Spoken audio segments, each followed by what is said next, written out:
त्यो गोबरको नाम घिउ राखिदिने साथै आहा बाहना त आइरहेछ त यहाँ। तपाईहरू भ्रममा हुनुहुन्छ भनेर उनीहरू हल्ला पिटापिटै छन्। प्रजातन्त्र, लोकतन्त्र, चाहे गणतन्त्र, जेसुकै तन्त्रको हामीले कुरा गरौँ, यो कसको लागि थियो त? जनतालाई गुड डेलिभरी गर्न सकौँ, दिन सकौँ, उनीहरूलाई सुविधा दिन सकौँ, उनीहरूको अप्ठ्यारा बुझ्न सकौँ, होइन? जनताको के अप्ठ्यारा बुझ्यो? सिधै भन्छन् कि होइन विकास त भएको छ, विकास त किन नहुनु?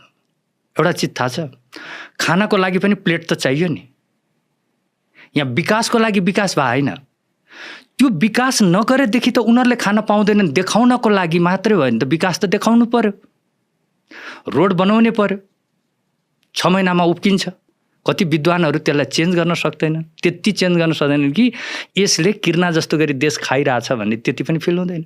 जब बर्सात आयो अनि खन्न चालु हुन्छ भन्यो भने त के भन्छन्, होइन हाम्रो हिसाबको यो हो, यसरी गर्नुपर्छ, यही सिस्टम हो अरे।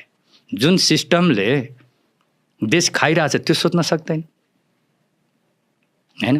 अनि यिनीहरूले गोबरको नामलाई चाहिँ घिउ राखेर जुन प्रचार गरे त आज जनताले के पायो? ल सहकारीमा जेल पनि परेकै नेता। जनताको ती गरिबहरूको पैसा जुन सहकारीमा थियो उनीहरू त हेरेको हेरै छन् नि, हैन? जनता हेरेको हेरै। एकदम गहिरो कुरा गर्नुभयो त। कुवाबाट पानी निकाल्दाखेरि कुवा त अलिकति भए पनि घट्छ।